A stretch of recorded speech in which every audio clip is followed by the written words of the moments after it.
আওয়ামী লীগ দোষরদের বলতে চাই, এই দেশ তোমাদের না, তোমরা এই দেশ থেকে পালিয়ে গেছো। এই দেশ আমাদের, আমরা এই দেশে থাকব, আমরা এই দেশে রাজত্ব করব। যখন স্বৈরাচার ফ্যাসিস্ট শেখ হাসিনা তার বাসা থেকে বিতাড়িত করে বের করে দেওয়া হয়, স্বৈরাচারে শেখ হাসিনার ফ্যাসিস্টের যুবলীগ, ছাত্রলীগ, সমস্ত লীগ এখনও নানান রকম ষড়যন্ত্র করছেন যে বিরল তার মতন কোনো নেত্রী হয় না পৃথিবীর বুকে। রহমানির রহিম। আজকের এই দিনে দেশনেত্রী বেগম খালেদা জিয়া আমাদের মাঝে ফিরে আসছেন এবং এই বাংলাদেশের মানুষের মাটি এবং মানুষের আশা আকাঙ্ক্ষার প্রতীক, ভালোবাসার প্রতীক এবং এই দেশের মানুষের আস্থার প্রতীক সেই বেগম খালেদা জিয়া আমাদের মাঝে সুষ্ঠুভাবে ফিরে আসছেন। এই জন্য আমরা আমাদের ৪৯ নং ওয়ার্ড বিএনপির পক্ষ থেকে সংগ্রামী শুভেচ্ছা ও অভিনন্দন, দেশবাসীর পক্ষ থেকে সংগ্রামী শুভেচ্ছা ও অভিনন্দন। আওয়ামী লীগ দোষরদের বলতে চাই, এই দেশ তোমাদের না, তোমরা এই দেশ থেকে পালিয়ে গেছো। এই দেশ আমাদের, আমরা এই দেশে রয়ে গেছি, আমরা এই দেশে থাকব, আমরা এই দেশে রাজত্ব করব, আমরা এই দেশের মানুষকে সেবা করব, আমরা এই দেশের মানুষের সঙ্গে মিলেমিশে কাজ করব। আমরা ক্ষমতার লোভী না, আমরা তোমাদের মতো রক্তচোষা খুনি না।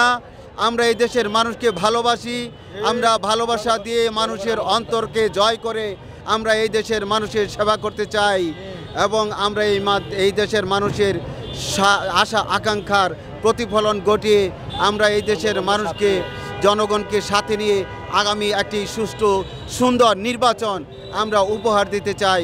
সেই নির্বাচনে বিএনপি অংশগ্রহণ করবে, আমরা সকলে অংশগ্রহণ করব এবং আমাদের আশা আকাঙ্ক্ষার প্রতিফলন ঘটবে। সুন্দর সাম্যের, ভ্রাতৃত্বের বাংলাদেশ গড়ে উঠবে।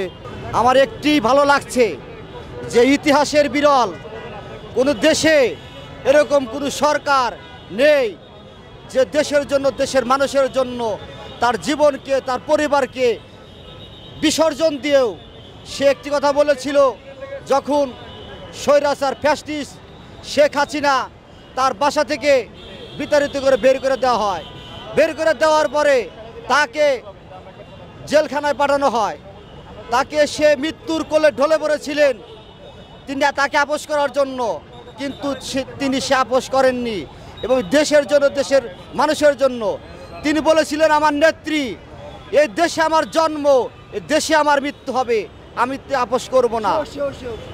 দেখেন একটি বিরল ঘটনা, 4 মাস চিকিৎসার জন্য বাইরে গিয়েছিলেন, তিনি পুরোপুরিভাবে সুস্থ না হয়েই দেশের সার্বিক, দেশের মানুষের কথা চিন্তা করে স্বৈরাচার সরকার সেই তার মুদির কাছে যে বসে এখনো বাংলাদেশের ভিতরে স্বৈরাচারে শেখ হাসিনার ফ্যাসিস্টের যুবলীগ, ছাত্রলীগ, সমস্ত লীগ এখনো নানান রকম ষড়যন্ত্র করছেন।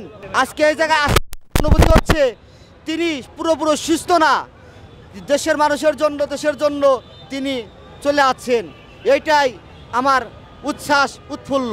সেই আমি 2009 সাল থেকে আমি রাজনীতি করি, আমার বয়স প্রায় 44 বছর।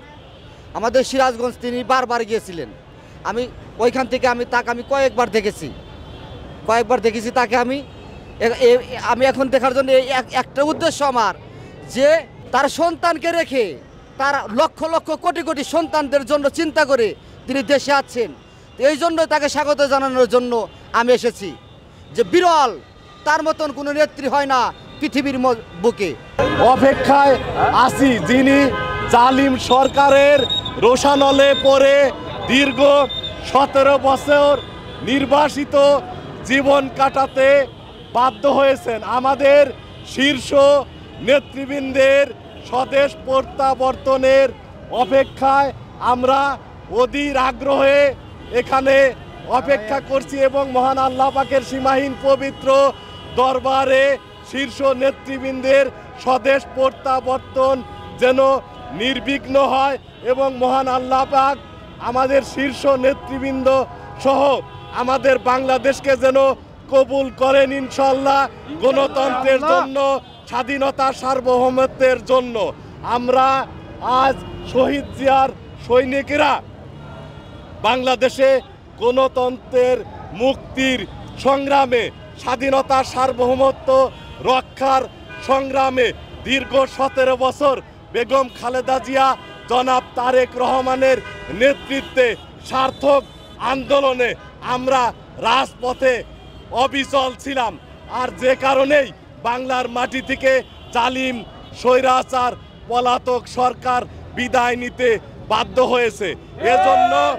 এজন্য আমরা দেশবাসীর প্রতি গভীর কৃতজ্ঞতা ব্যক্ত করেছি।